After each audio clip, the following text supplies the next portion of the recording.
नमस्कार दोस्तों, मैं हूं गुमनाम और आप सुन रहे हैं हॉरर कहानी, वो भी मेरी जुबानी। दोस्तों, आज की कहानी ट्रक ड्राइवर की है जिनका नाम भैरव महतो है। तो चलिए अब यह कहानी भैरव महतो के नजरिए से सुनते हैं। लेकिन उससे पहले आप लोग से एक शिकायत है। आप लोग स्टोरी को पूरा सुनते हैं लेकिन लाइक नहीं करते हैं। इस बार मैंने आप लोगों से बहुत उम्मीद लगाई है कि आप लोग अब की बार वीडियो को लाइक भी करेंगे और चैनल को सब्सक्राइब करके अपना सपोर्ट भी जरूर दिखाएंगे। तो अब ज्यादा समय नहीं लेते हैं, चलिए कहानी की शुरुआत करते हैं। मेरा नाम भैरव महतो है, लेकिन सड़कों पर लोग मुझे भैरव ड्राइवर कहते हैं। मैं उत्तर प्रदेश के वाराणसी के पास एक छोटे से गांव का रहने वाला हूं। उम्र 36 साल, शादीशुदा, एक छोटी बेटी है पीहू। पिछले 11 साल से मैं ट्रक चला रहा हूं। जिंदगी का आधा हिस्सा सड़कों पर ही गुजरा है। कभी धूल, कभी बारिश, कभी अंधेरी रात। मैं जिस ट्रांसपोर्ट कंपनी के लिए काम करता हूं, उसका मालिक है महेश प्रताप सिंह। लोग उसे महेश सेठ कहते हैं। उसका गोदाम कानपुर इंडस्ट्रियल एरिया में है। खुद कम बोलता है, पर उसकी आंखों में हमेशा एक अजीब सा ठंडापन होता है, जैसे वह हमेशा कुछ छुपा रहा हो। एक शाम सेठ ने मुझे अपने ऑफिस में बुलाया।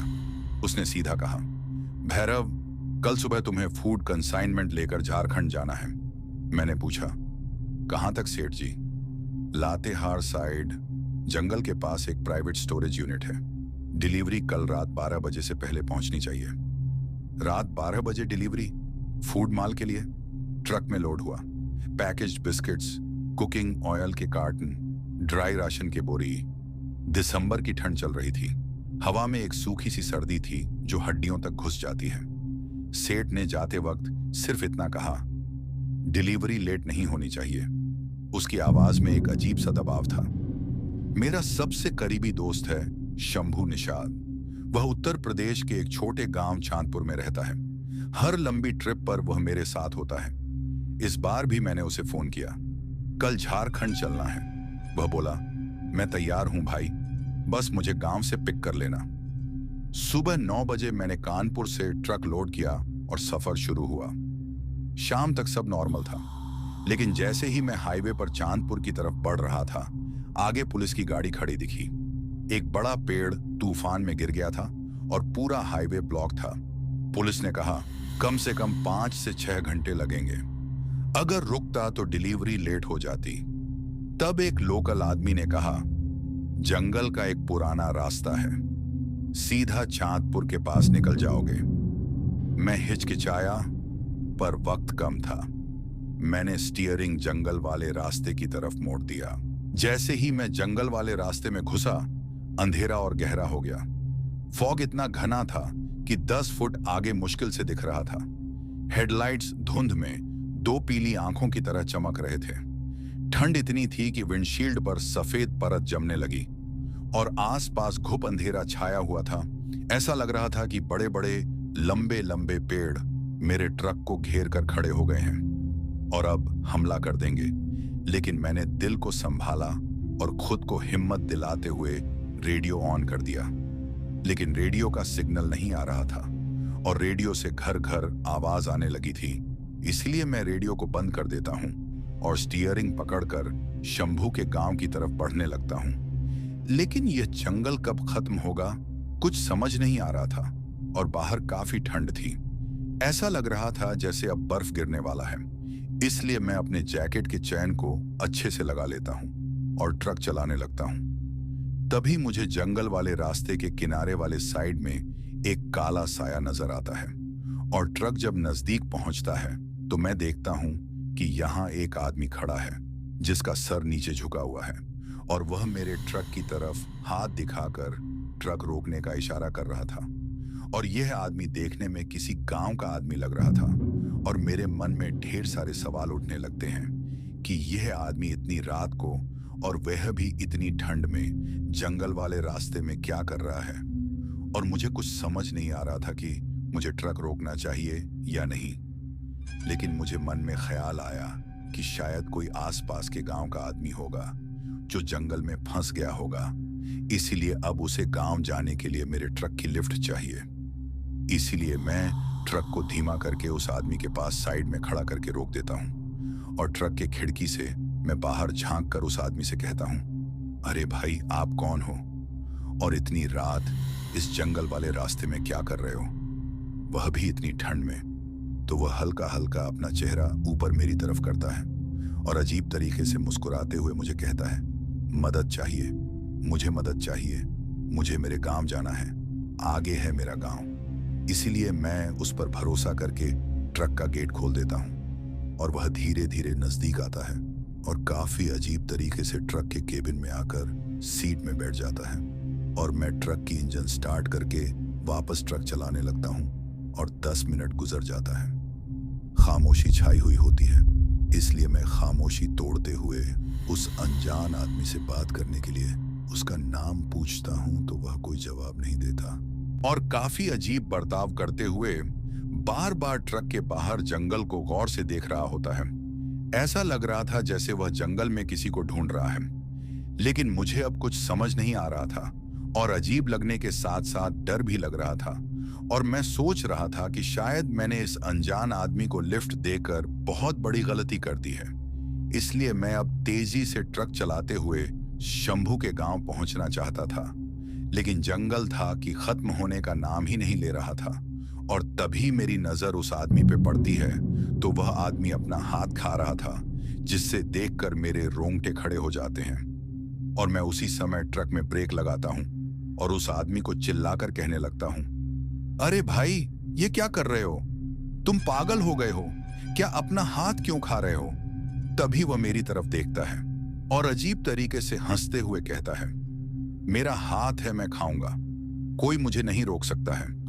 और फिर वह कहता है, मैं भूखा हूं इसलिए मैं मजबूर हूं, मेरे पास खाने को कुछ नहीं है और मैं अपना हाथ खा जाऊंगा। लेकिन मैं उसे बड़ी मुश्किल से समझाता हूं और वह शांत हो जाता है।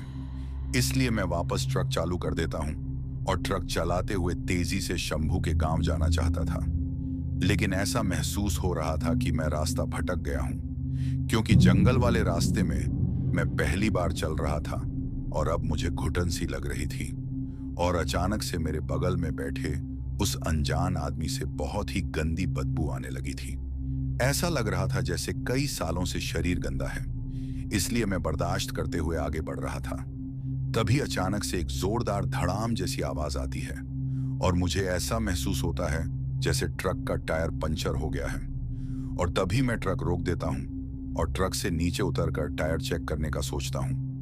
तभी वह अनजान आदमी पहली बार खुद से कुछ कहता है और मुझे बाहर उतरने से रोक देता है और कहता है, रुको, मैं टायर चेक करके आता हूं। और उस समय जैसे ही वह अनजान आदमी ट्रक का गेट खोलकर नीचे उतर रहा होता है, तभी अचानक से मेरी नजर साइड मिरर पे पड़ती है और मैं जैसे ही साइड मिरर को देखता हूं तो वह अनजान आदमी एक जला हुआ शरीर नजर आ रहा था और उसका सर कटा हुआ उसके हाथ में लटक रहा था। और उस दृश्य को देखकर मेरे शरीर में कंपी शुरू हो गई और ऐसा लग रहा था जैसे मैं अभी बेहोश हो जाऊंगा। लेकिन मैं खुद को संभाल लेता हूं और बड़ी मुश्किल से मेरे दिमाग में एक सोच आता है कि भैरव, जल्दी दरवाजा बंद कर और निकल जाए यहां से, वरना तू जिंदा नहीं लौट पाएगा। इसलिए मैं तेजी से ट्रक के गेट को बंद कर देता हूं और स्टीयरिंग पकड़कर ट्रक स्टार्ट करके तेजी से भगाने लगता हूं। लेकिन जैसे ही मैं दोबारा साइड मिरर पर देखता हूं तो मुझे वही सर कटा अब असली रूप में नजर आता है, जिसके लंबे लंबे बाल थे और उसका शरीर विशाल और जला हुआ था। और वह अपने एक हाथ में अपना कटा हुआ सर लेकर मेरे ट्रक के पीछे तेजी से भाग रहा था और मेरे ट्रक का पीछा कर रहा था। और मुझे ऐसा लग रहा था जैसे अब वह मुझे जाने नहीं देगा। लेकिन मैं ऊपर वाले का नाम लेकर ट्रक को तेजी से भगा रहा था और आसपास गहरा अंधेरा छाया हुआ था। लेकिन कुछ देर में देखते ही देखते ट्रक शंभू के गांव में पहुंच गया और गांव सुनसान हो रहा था।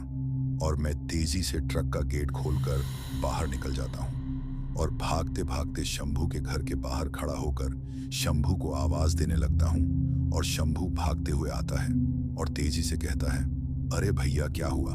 और मैं उसे सारी बात बताने लगता हूं। इसलिए वह मुझे घर के अंदर बुला लेता है और तभी मुझे बहुत जोर की बुखार आ जाती है और रात का 9 बज रहा था। तभी शंभू अपने गांव के एक वैद्य जी को बुलाता है और मेरी चेकअप करवाने लगता है। लेकिन वैद्य जी के दवा से बुखार कम नहीं हो रहा था और मेरी तबीयत और खराब होती जा रही थी। ऊपर से मुझे मालिक का सामान सही समय में डिलीवर भी करना था।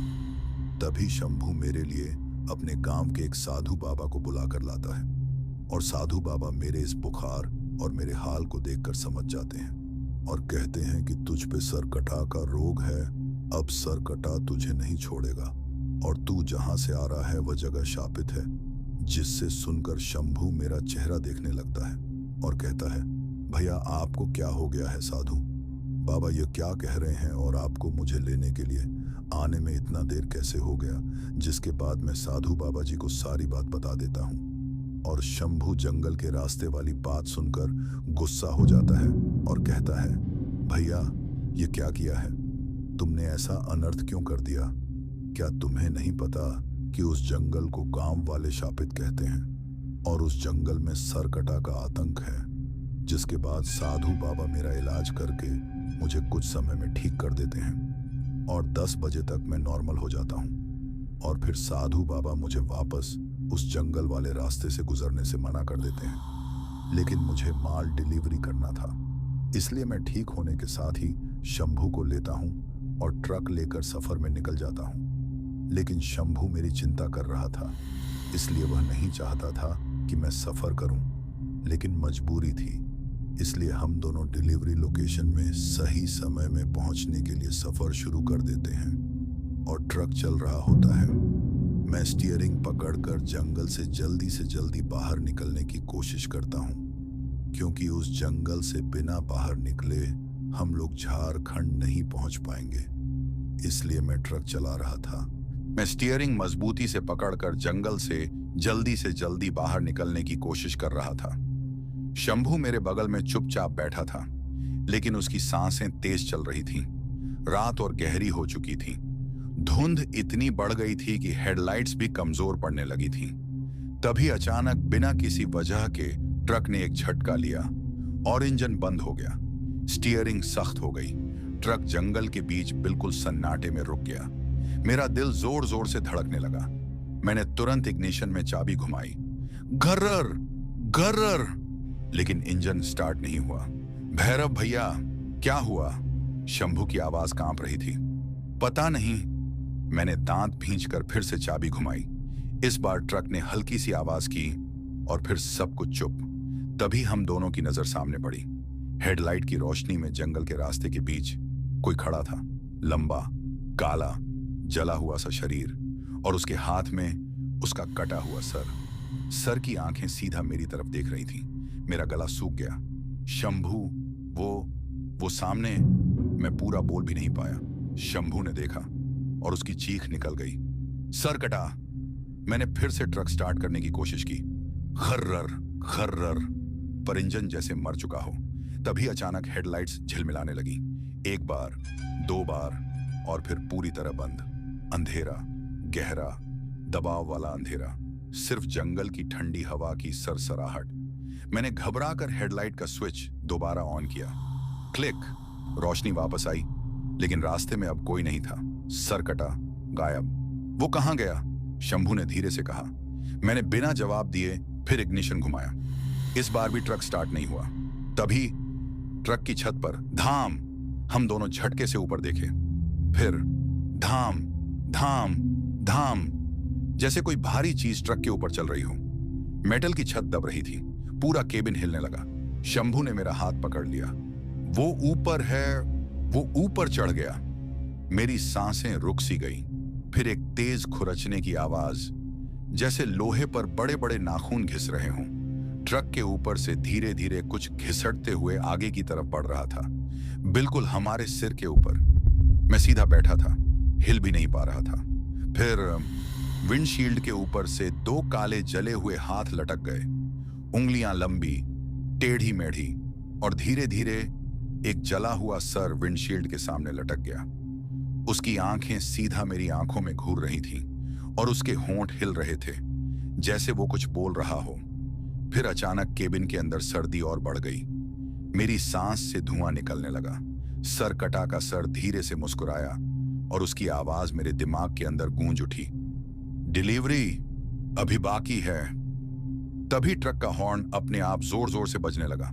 पोननन पोननन। मैं स्टीयरिंग पकड़कर जोर से प्रार्थना करने लगा, हे भगवान बचा लो। और उसी पल इग्निशन खुद ब खुद घूम गया।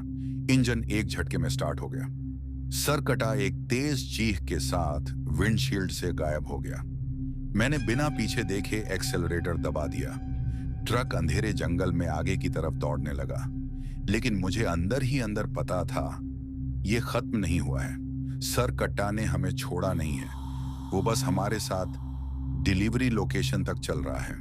उस रात की ठंड अभी तक मेरी हड्डियों में बैठी हुई है। मैं स्टीयरिंग पकड़े बैठा था। जंगल के बीच वह कच्चा रास्ता बिल्कुल सुनसान पड़ा था। इंजन हल्की घर घर की आवाज कर रहा था। हेडलाइट की रोशनी बस 20 से 25 कदम तक जा रही थी। उसके बाद सिर्फ काला अंधेरा। तभी ट्रक अचानक झटके से रुक गया। इंजन बंद। मैंने इग्निशन घुमाया, एक बार, दो बार, पर सिर्फ खर्रर खर्रर की आवाज। शंभू मेरे पास सीट पर बैठा कांप रहा था। भैरव, मैंने कहा था ना, यह रास्ता ठीक नहीं। उसकी बात खत्म भी नहीं हुई थी कि मुझे महसूस हुआ केबिन के पीछे कोई चल रहा है। धुप धुप धुप, जैसे कोई नंगे पैर मिट्टी पर भारी कदम रख रहा हो। मैंने साइड मिरर में देखा और मेरी सांसें रुक गईं। हेडलाइट की हल्की सी रोशनी में एक लंबा साया खड़ा था। उसका शरीर इंसान जैसा, लेकिन गर्दन के ऊपर कुछ नहीं, सिर नहीं, बस कंधों के ऊपर से काला धुआं सा निकल रही थी। शंभू ने भी देख लिया। अरे भगवान, सर कटा। उसने केबिन का दरवाजा खोल दिया। मैंने चीख कर रोका, बाहर मत निकल, पर देर हो चुकी थी। जैसे ही शंभू जमीन पर उतरा, वह साया पल भर में उसके बिल्कुल पीछे पहुंच गया। मैंने सिर्फ इतना देखा, एक लंबी पतली काली बांह शंभू की कमर के गिर्द लिपट गई। शंभू जोर जोर से चिल्लाया, भैरव बचा। मैं तुरंत ट्रक से कूद गया। ठंड की हवा ने चेहरा काट दिया, पर मुझे कुछ महसूस नहीं हो रहा था। मैंने शंभू का हाथ पकड़ा। वह जोर जोर से जंगल की तरफ घसीटा जा रहा था। उसकी उंगलियां मेरी उंगलियों से फिसल रही थीं। मैंने पूरी ताकत लगा दी। मिट्टी में पैर घिस रहे थे। जंगल के अंदर से अजीब सी सरगोशी की आवाज आ रही थी, जैसे हजारों लोग धीरे धीरे हंस रहे हों। अचानक एक झटका लगा, मेरा हाथ छूट गया। शंभू अंधेरे जंगल के अंदर घसीट लिया गया।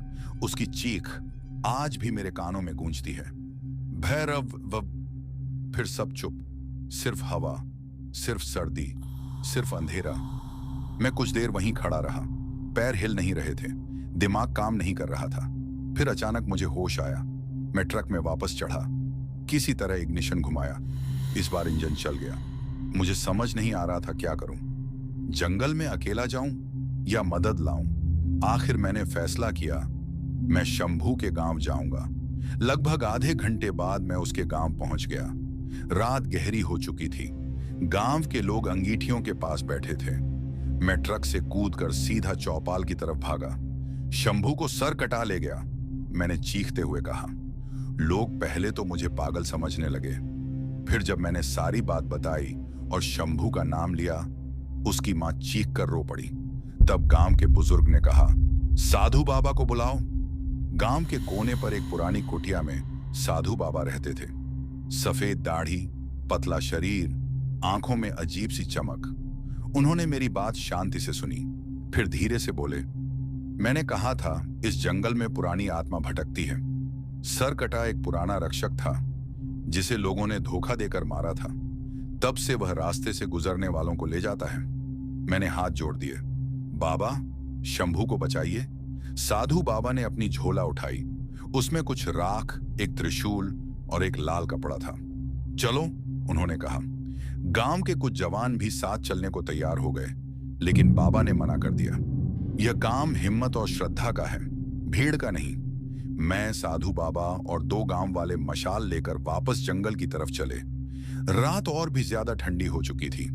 जंगल के पास पहुंचते ही हवा बदल गई। मशाल की लौ बार बार हिल रही थी, जैसे कोई फूंक मार रहा हो। वही जगह जहां ट्रक खड़ा था। अब ट्रक के शीशे पर गहरी खरोंचों के निशान थे। साधु बाबा ने जमीन पर कुछ राख छिड़की और मंत्र पढ़ने लगे। तभी जंगल के अंदर से फिर वही धुप धुप धुप की आवाज आई। मशाल की रोशनी में पेड़ों के बीच एक लंबा साया हिला और उस साये के पीछे जमीन पर घसीटे जाने के निशान। मेरा दिल जोर जोर से धड़क रहा था। साधु बाबा ने त्रिशूल आगे बढ़ाया। वापस आ जा अधर्मी आत्मा। उनकी आवाज जंगल में गूंज उठी। तब अचानक एक तेज चीख जंगल के अंदर से सुनाई दी। वह शंभू की थी। मैं बिना सोचे जंगल के अंदर दौड़ पड़ा और पेड़ों के बीच गहरे अंधेरे में मुझे कुछ हिलता हुआ दिखा। एक पेड़ से लटका हुआ शंभू और उसके नीचे खड़ा वह सरकटा। उसकी गर्दन के जगह से काला धुआं उठ रहा था और धीरे धीरे वह मेरी तरफ मुड़ रहा था। उस रात मुझे समझ आ गया था, या तो मैं अपने दोस्त को लेकर वापस जाऊंगा या फिर हम दोनों कभी इस जंगल से बाहर नहीं निकल पाएंगे। पेड़ों के बीच ठंडी हवा तेज हो चुकी थी। मशाल की लौ कभी लंबी हो जाती, कभी अचानक छोटी। मैं नीचे से शंभू को देख रहा था। वह पेड़ की मोटी डाली से लटका हुआ, उसकी गर्दन धीरे धीरे झूल रही थी। उसकी सांसें टूटती सी लग रही थीं। नीचे उसके बिल्कुल पास सरकटा खड़ा था। उसका शरीर अंधेरे से बना हुआ लग रहा था। कंधों के ऊपर से काला धुआं उठकर हवा में घुल रहा था। जहां सिर होना चाहिए था वहां बस एक अंधेरी खाली जगह। मेरे पैर जम गए थे, पर पीछे से साधु बाबा की आवाज आई, भैरव, डर को दिल से निकाल, आज युद्ध होगा। उन्होंने अपनी झोला खोली, लाल कपड़ा जमीन पर बिछाया, उसके बीच में राख से एक गोल चक्र बनाया, फिर त्रिशूल को उस चक्र के बीच गाड़ दिया। इस रेखा के अंदर आत्मा कमजोर होती है, बाबा ने धीरे से कहा, पर यह शक्ति से नहीं, श्रद्धा से चलता है। सरकटा धीरे धीरे हमारी तरफ मुड़ने लगा। धुप धुप धुप। हर कदम के साथ जमीन हल्की सी कांप रही थी। मैंने अपनी सारी हिम्मत जोड़कर पेड़ की तरफ दौड़ लगाई। सोचा शंभू को नीचे उतार लूं। जैसे ही मैं पेड़ के नीचे पहुंचा, हवा का एक तेज झोंका आया। मशाल बुझने को हुई। सरकटा एक पल में मेरे और पेड़ के बीच आ गया। उसने हाथ उठाया। मुझे लगा किसी ने मेरे सीने पर पत्थर रख दिया हो। सांस रुक गई, पैर हिलना बंद। साधु बाबा जोर से मंत्र झपने लगे। उनकी आवाज जंगल में गूंज रही थी, ओम क्षणों, ओम भैरवाय नमः। जैसे ही मंत्र तेज हुआ, सरकटा पीछे हटने लगा। उसके कंधों से निकलता धुआं हिलने लगा, जैसे आग पर पानी गिरा हो। मुझे मौका मिला। मैं पेड़ पर चढ़ने लगा। हाथ ठंड से सूख गए थे। लकड़ी बर्फ जैसी ठंडी थी। मैं डाली तक पहुंचा जहां से रस्सी लटक रही थी। शंभू की आंखें आधी बंद थीं। शंभू, मैं हूं, भैरव। उसने हल्की सी कराह निकाली। नीचे सरकटा ने अचानक जोर से चीख मारी। वह चीख इंसानी नहीं थी, जैसे लोहे को पत्थर से घिस दिया हो। साधु बाबा ने त्रिशूल उठाकर जमीन पर जोर से मारा। चक्र की राख चमकने लगी। सरकटा ने गुस्से में आकर बाबा पर हमला किया। उसकी काली बांह आगे बढ़ी, पर जैसे ही वह चक्र के पास आया, उसका हाथ जलने लगा। काले धुएं में लाल चिंगारियां चमकी। वह पीछे हटा, फिर और तेज से हमला किया। इस बार बाबा थोड़ा हिल गए। उनका मंत्र टूट गया। एक पल के लिए सब कुछ चुप। फिर सरकटा बिजली की तरह पेड़ की तरफ बढ़ा। मैं रस्सी खोलने की कोशिश कर रहा था। उंगलियां जम चुकी थीं। रस्सी सख्त थी। नीचे से वह बिना सिर वाला शरीर पेड़ के तने से चिपक कर चढ़ने लगा। मैं घबरा गया। बाबा! साधु बाबा ने आंखें बंद की और जोर से अपनी उंगली चबाकर खून निकाला। उस खून को राख में मिलाकर अपने माथे पर तिलक लगाया। फिर उन्होंने इतनी तेज आवाज में मंत्र बोला कि पेड़ के पत्ते हिलने लगे। सरकटा पेड़ के बीच में ही रुक गया। उसका शरीर कांपने लगा। मैंने रस्सी खोल दी। शंभू नीचे गिरने लगा। मैंने उसे पकड़ने की कोशिश की, पर हम दोनों पेड़ से फिसलकर जमीन पर आ गिरे। मेरी कमर में तेज दर्द हुआ, पर मैंने शंभू को पकड़कर चक्र की तरफ घसीट लिया। जैसे ही हम दोनों चक्र के अंदर आए, हवा एकदम ठंडी से गर्म हो गई। सरकटा पेड़ से नीचे उतर चुका था। वह चक्र के बाहर खड़ा था। उसने जैसे ही अंदर कदम रखना चाहा, जमीन से धुआं निकला और उसका पैर जलने लगा। वह गुस्से में अपने हाथ हवा में घुमा रहा था। साधु बाबा ने मुझे देखा। भैरव, इसे पूरी तरह रोकने के लिए इसका बंधन तोड़ना होगा। कौन सा बंधन? मैंने हाँफते हुए पूछा। इसकी मौत अधूरी थी। इसका सिर अलग किया गया था। जब तक इसका सिर और शरीर का श्राप जुड़ा रहेगा, ये भटकता रहेगा। तब अचानक मुझे याद आया, जंगल के रास्ते में जो बड़ा पेड़ गिरा था, उसके पास एक पुराना खोखला तालाब था। गांव वाले कहते थे वहां कुछ दबा हुआ है। सरकटा ने अचानक अपना हाथ आगे बढ़ाया। इस बार उसका हाथ चक्र के ऊपर से अंदर घुसा। मुझे लगा किसी बर्फ के टुकड़े ने मेरी गर्दन पकड़ ली। मैं गिर पड़ा। साधु बाबा चीखे, भैरव, हिम्मत! मैंने शंभू को देखा। वह होश में आ रहा था। सरकटा का हाथ धीरे धीरे मेरे सीने की तरफ बढ़ रहा था। अगर वह मुझे पकड़ लेता तो शायद मैं भी जंगल का हिस्सा बन जाता। साधु बाबा ने त्रिशूल को आखिरी बार जोर से जमीन में गाड़ दिया। चक्र से एक तेज रोशनी निकली। सरकटा जोर से पीछे गिरा। उसकी चीख से जंगल गूंज उठा। पेड़ हिलने लगे। मशाल खुद ही जल उठी और एक पल के लिए मुझे लगा जैसे उस धुएं के बीच मुझे एक चेहरा दिखा, एक आदमी का जिसका सिर कटा हुआ था और आंखों में दर्द था, गुस्सा नहीं। वह धीरे धीरे अंधेरे में घुलने लगा। हवा शांत हो गई। जंगल फिर से चुप। मैं जमीन पर पड़ा हाँप रहा था। शंभू मेरी बाहों में था, जिंदा। पर साधु बाबा धीरे से बोले, यह आज के लिए गया है, खत्म नहीं हुआ।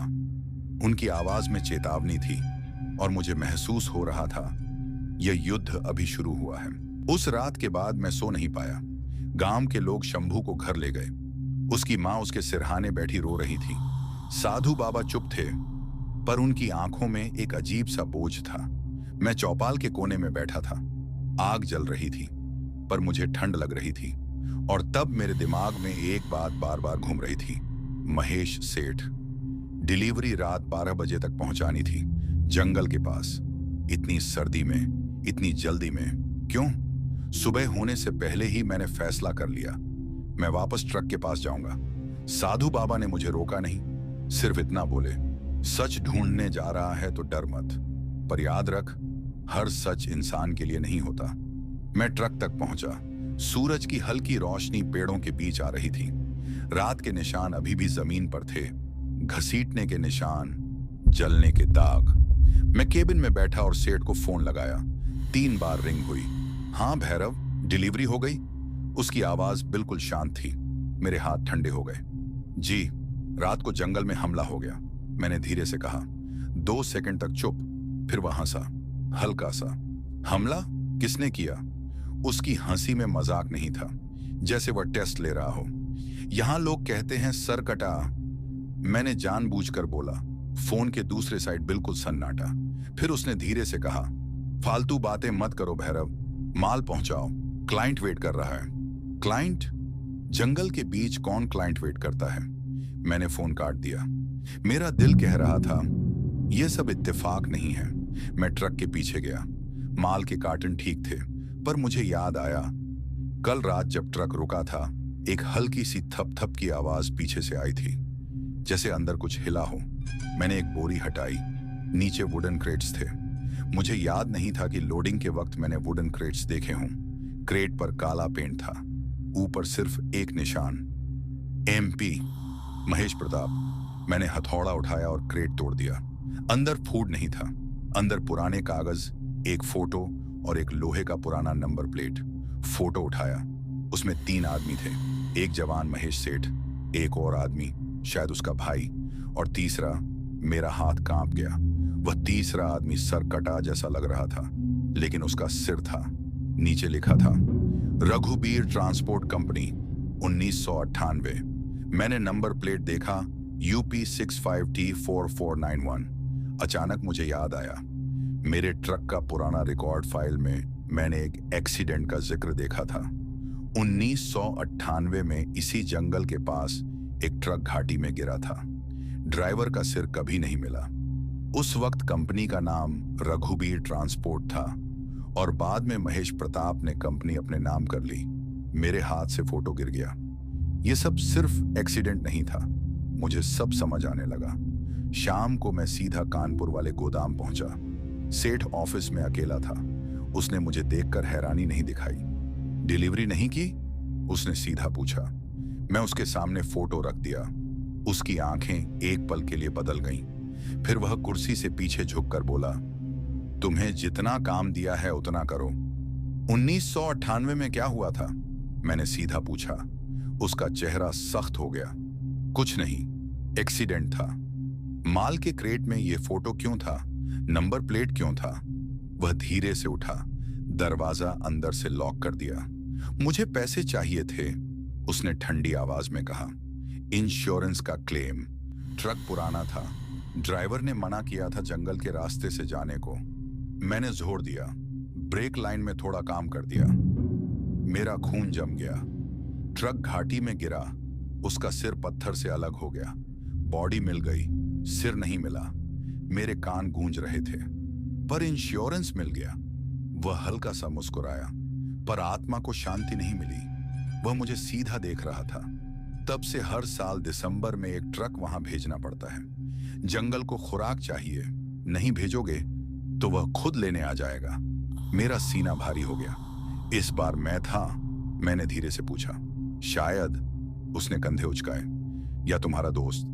उस पल मुझे समझ आ गया, सर कटा सिर्फ बदला नहीं ले रहा, वह धोखे का बोझ लिए भटक रहा है। और महेश सेठ हर साल किसी न किसी को जंगल की तरफ धकेल देता है ताकि अपनी जान बचाए। मैंने धीरे से कहा, इस बार कोई नहीं जाएगा। वह हंसा, तुम रोक लोगे? उसी वक्त ऑफिस की लाइट हल्की सी झिलमिलाई। हवा ठंडी हो गई। सेठ का चेहरा सफेद पड़ने लगा। उसके पीछे दीवार पर एक लंबा साया उभरने लगा। कंधों के ऊपर बिना सिर का अंधेरा। सेठ की सांसें तेज हो गईं। ये यहां कैसे? दरवाजा अपने आप बंद हो गया और मुझे समझ आ गया, इस बार जंगल ने अपना रास्ता खुद चुन लिया है। ऑफिस के अंदर हवा एकदम बर्फ जैसी ठंडी हो गई थी। महेश सेठ का चेहरा पहले ही सफेद पड़ चुका था। उसकी आंखें दीवार पर चिपके उस साए पर जम गई थीं।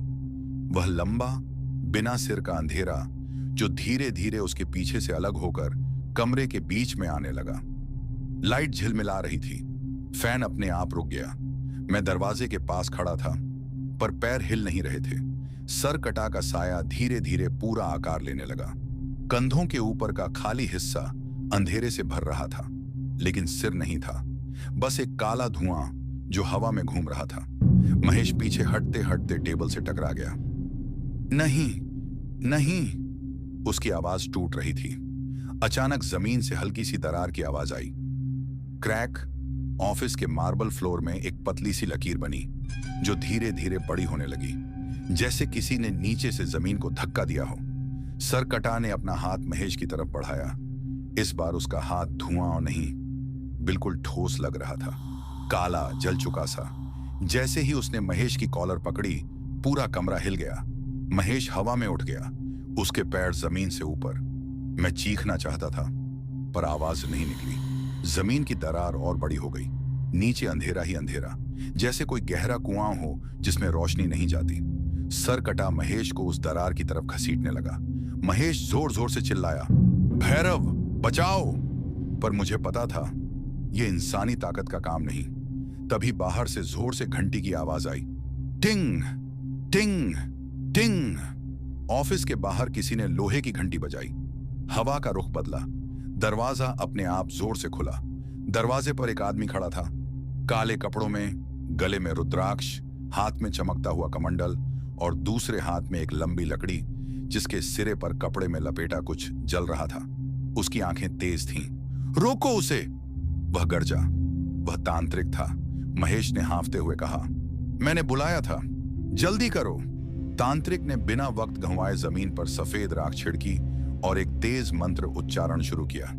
उसकी आवाज भारी थी। AUM क्षरौं विघ्ननाशाय। सर कटा एक पल के लिए रुक गया। उसका हाथ महेश की गर्दन से धीरे धीरे हल्का हुआ। तांत्रिक ने जलता हुआ कपड़ा हवा में घुमाया। उसे निकली आग का रंग लाल नहीं, नीला था। नीली आग ने सर कटा के शरीर को छू लिया। एक तेज चीख गूंज उठी। कमरा कांप गया। शीशे टूट कर गिरने लगे। मैं दीवार पकड़कर खड़ा रहा। तांत्रिक ने और तेज मंत्र पढ़े। उसने अपने कमंडल का पानी सर कटा की तरफ फेंका। पानी हवा में ही धुआं बन गया, पर जहां गिरा वहां सर कटा का अंधेरा थोड़ा हल्का पड़ गया। महेश जोर से नीचे गिरा और जमीन पर रगड़ खाता हुआ पीछे हट गया। पर दरार अभी भी खुली थी। सरकटा गुस्से में तांत्रिक की तरफ मुड़ गया। इस बार उसका साया और गहरा हो गया। उसने दोनों हाथ हवा में उठाए। लाइट पूरी तरह चली गई। सिर्फ नीली आग की रोशनी में सब कुछ दिख रहा था। तांत्रिक का चेहरा पसीने से भीग गया। यह आम आत्मा नहीं है, वह दांत भींचकर बोला। सरकटा ने एक जोर का झटका दिया। तांत्रिक पीछे दीवार से टकरा गया। उसकी लकड़ी हाथ से छूट गई। महेश रोने लगा। बचाओ मुझे। तांत्रिक ने अपनी जेब से एक छोटा सा लाल धागा निकाला और अपनी उंगली काटकर उस पर खून लगाया। फिर वह धागा हवा में उछाल दिया। धागा एक पल के लिए चमका और सरकटा के कंधों के आसपास लपेट गया, जैसे किसी ने अंधेरे को बांध दिया हो। सरकटा जोर जोर से हिलने लगा। दरार धीरे धीरे बंद होने लगी। तांत्रिक चीखा, इसका श्राप अधूरा है। मैं इसे सिर्फ कुछ समय के लिए रोक सकता हूं। सरकटा का शरीर धीरे धीरे धुआं बनने लगा, पर जाते जाते उसने अपना खाली कंधा मेरी तरफ घुमा दिया। मुझे एक पल के लिए अपने दिमाग में तस्वीर दिखी। जंगल, वही तालाब और मिट्टी के अंदर दबा हुआ कुछ। फिर सब अंधेरा हो गया। जब लाइट वापस आई, कमरा सामान्य लग रहा था। जमीन की दरार गायब, शीशे टूटकर बिखरे हुए। महेश कोने में पड़ा कांप रहा था, जिंदा। तांत्रिक जमीन पर बैठा गहरी सांस ले रहा था। मैंने इसे भगाया नहीं, उसने धीरे से कहा, सिर्फ रोका है। ये वापस आएगा। महेश ने गुस्से और डर के बीच पूछा, कितने दिन? तांत्रिक ने सीधा जवाब दिया, ज्यादा से ज्यादा 1 महीना। मेरी रीढ़ की हड्डी में ठंड उतर गई। तांत्रिक ने मुझे देखा।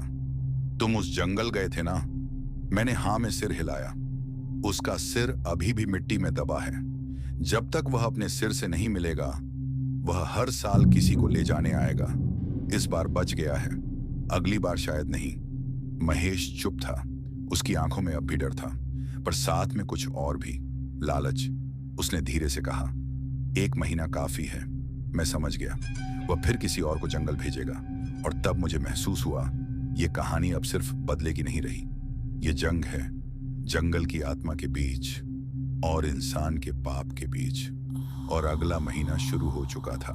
तांत्रिक के जाने के बाद से मेरे दिमाग में सिर्फ एक बात घूम रही थी, उसका सिर अभी भी मिट्टी में दबा है। 1 महीना, सिर्फ 1 महीना था हमारे पास। महेश पर मुझे बिल्कुल भरोसा नहीं था।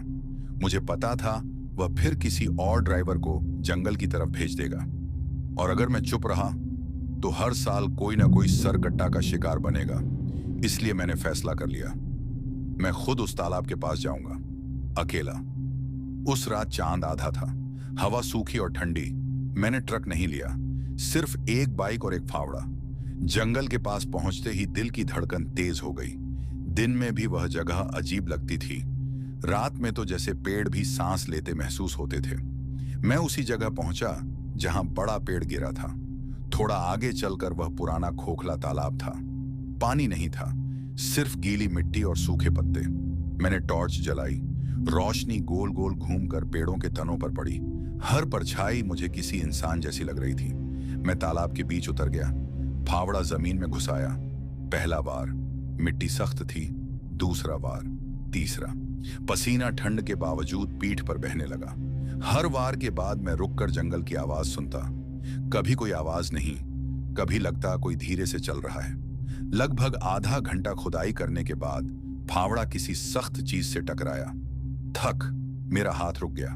मैं घुटनों के बल बैठा और मिट्टी हटाने लगा। नीचे लोहे का कोना दिखाई दिया, एक पुराना संदूक। मेरा गला सूख गया। यही था। मैंने और मिट्टी हटाई, संदूक पूरा बाहर निकाला। जंग लगा हुआ, ऊपर पुरानी ताले की जगह थी, पर ताला टूट चुका था।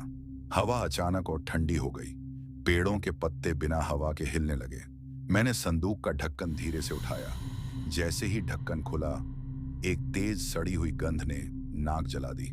टॉर्च की रोशनी अंदर डाली और मेरा दिल रुक गया।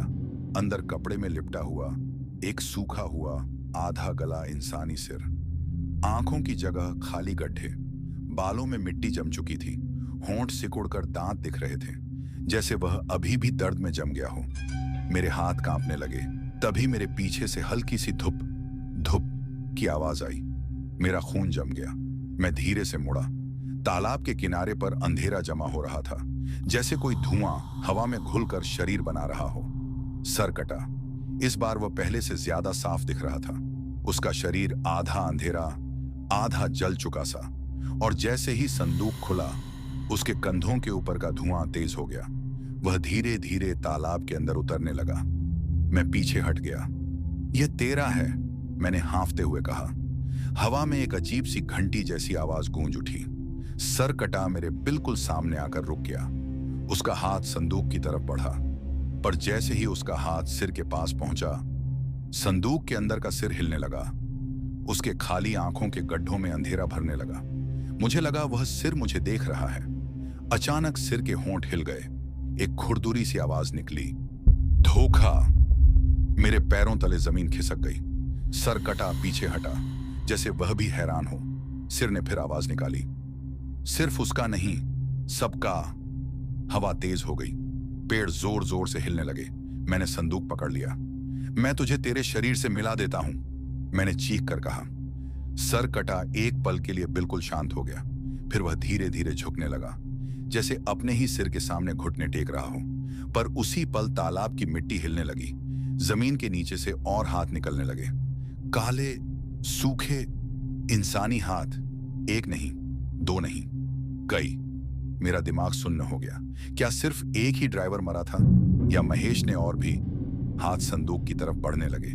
सिर जोर जोर से हिलने लगा। सर कटा ने अचानक अपना हाथ मेरे कंधे पर रख दिया, बर्फ जैसा ठंडा। मेरे दिमाग में तस्वीरों की बारिश होने लगी। ट्रक, रात, ब्रेक फेल, घाटी, चिल्लाते हुए ड्राइवर, महेश की हंसी। मैं जोर से चीखा। हाथ मुझे पकड़ने की कोशिश कर रहे थे। सर कटा का शरीर और तेज अंधेरा हो रहा था, जैसे वह अपनी असली शक्ति वापस ले रहा हो। मैंने पूरी ताकत से संदूक उठाया और तालाब से बाहर भागा। पीछे से मिट्टी फटने की आवाज आ रही थी। धुप धुप धुप। सर कटा मेरे साथ साथ चल रहा था, पर इस बार वह मुझे रोक नहीं रहा था। जैसे वह चाहता हो मैं भागूं, जैसे अब खेल बदल चुका हो। जंगल के किनारे पहुंचकर मैं रुक गया। संदूक हाथ में था, सर कटा मेरे सामने, और हवा में वही आवाज गूंज रही थी, अब सच पूरा होगा।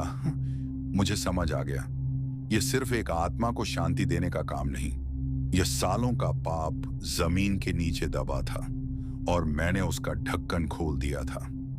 अब या तो मैं इसे खत्म करूंगा, या फिर जंगल और भी ज्यादा भूखा हो जाएगा।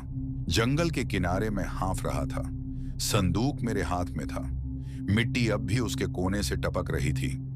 पीछे तालाब के अंदर से निकलते हुए काले हाथ धीरे धीरे वापस मिट्टी में धंस रहे थे, लेकिन उनकी उंगलियों की हल्की हरकत अब भी दिख रही थी। सर कट्टा मेरे सामने खड़ा था। इस बार वह मुझे रोक नहीं रहा था, जैसे वह इंतजार कर रहा हो। तभी पीछे से घंटी की हल्की सी आवाज आई। मैं पलटा। वही तांत्रिक अंधेरे में से निकल कर आ रहा था। इस बार उसका चेहरा पहले से ज्यादा थका हुआ लग रहा था।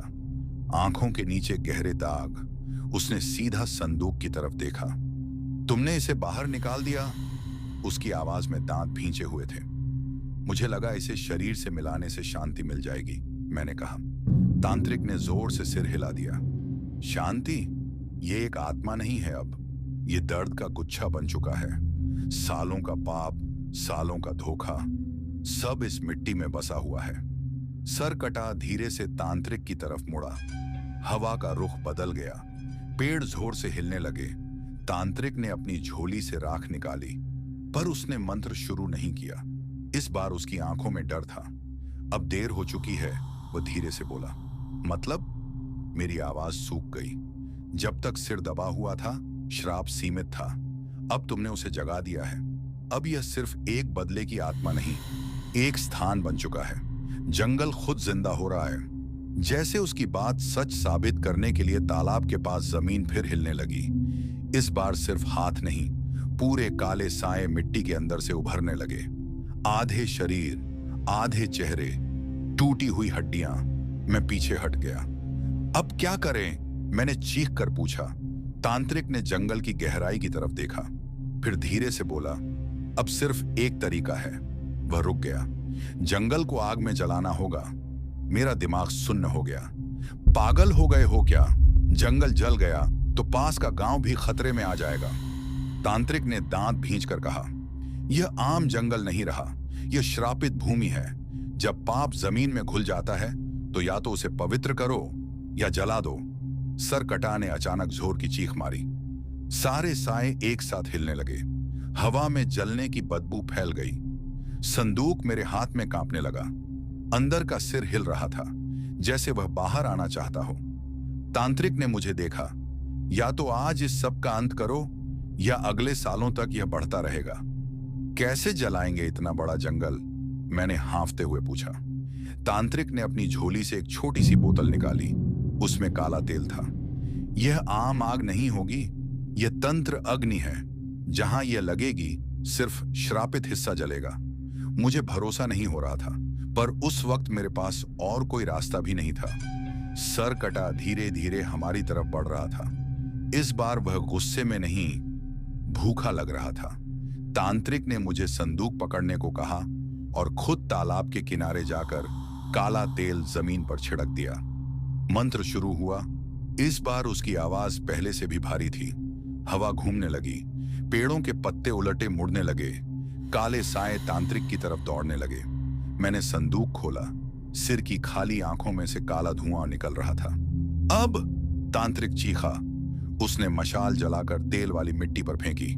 आग लाल नहीं, नीली थी।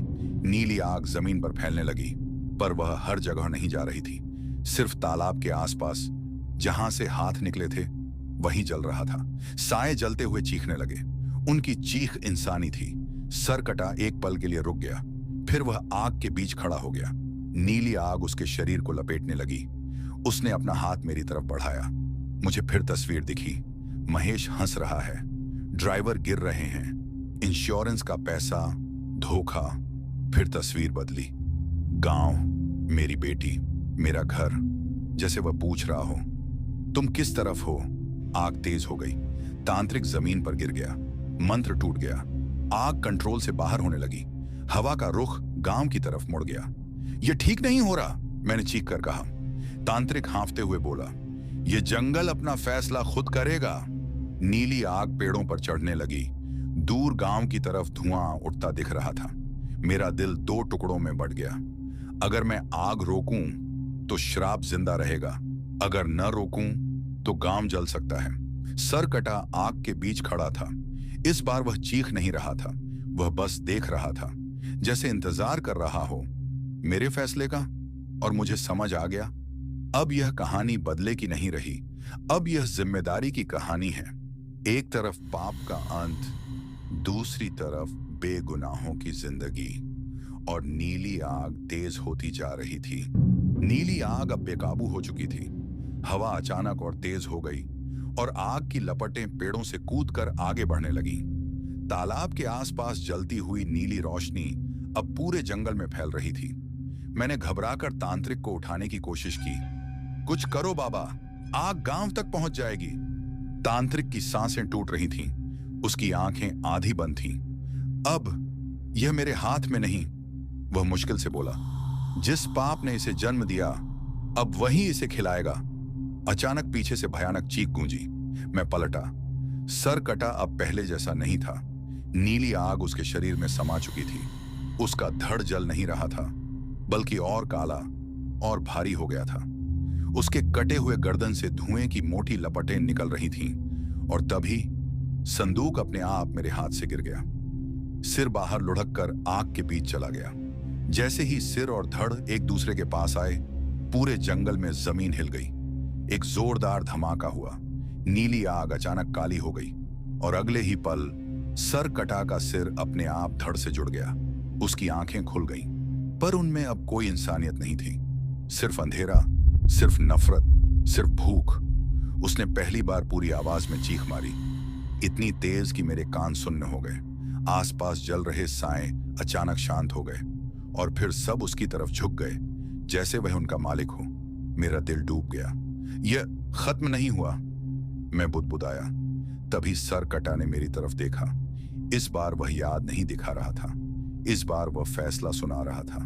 वह हवा में उठा और एक झटके में मेरे सामने आ गया। मुझे कुछ समझ आता उससे पहले एक बर्फ जैसा ठंडा हाथ मेरे गले पर था। मैं चीख भी नहीं पाया। दुनिया अंधेरी होने लगी। आखिरी चीज जो मैंने देखी, तांत्रिक जमीन पर पड़ा था और उसके पीछे दर्जनों काले साए गांव की तरफ बढ़ रहे थे। अगली सुबह गांव वालों ने जंगल के किनारे जली हुई मिट्टी देखी। कुछ पेड़ राख बन चुके थे। तालाब का पानी पूरी तरह काला हो गया था। पर सबसे डरावनी बात यह थी, जंगल के अंदर से ट्रक के हॉर्न जैसी आवाजें आ रही थीं, जबकि वहां कोई सड़क नहीं थी। उस रात के बाद उस रास्ते से गुजरने वाले कई ड्राइवर गायब होने लगे। कुछ ट्रक खाली मिलते, कुछ के शीशों पर काली राख से एक निशान बना होता, कटे हुए सिर का। लोगों ने उस जंगल का नाम रख दिया, सरकटा घाट कहा जाता है। आज भी अमावस्या की रात नीली आग पेड़ों के बीच जलती दिखाई देती है, और अगर कोई उस रोशनी के पास चला जाए तो उसे एक आवाज सुनाई देती है, धोखा अभी खत्म नहीं हुआ। और फिर वह कभी वापस नहीं आता। कहानी खत्म नहीं हुई, आतंक अभी बाकी है। तो मेरे प्यारे दोस्तों, आज की ये डरावनी और सच्ची कहानी खत्म होती है, लेकिन मैं इस चैनल में आप लोगों के लिए हर दिन एक अनोखी और सच्ची ट्रक ड्राइवर की आप बीती और कहानी लेकर आता हूं। लेकिन आप लोगों से मेरी एक रिक्वेस्ट है, प्लीज हमें सपोर्ट करने के लिए हमारे इस वीडियो को लाइक करके चैनल को सब्सक्राइब कर लीजिए। और अगर आप भी अपना नाम नेक्स्ट वीडियो में अनाउंस करवाना चाहते हो तो इस वीडियो के कमेंट सेक्शन में अपना नाम लिख दीजिए। और हम लोग मिलते हैं नेक्स्ट वीडियो में एक नए और डरावनी कहानी के साथ। तब तक अलविदा।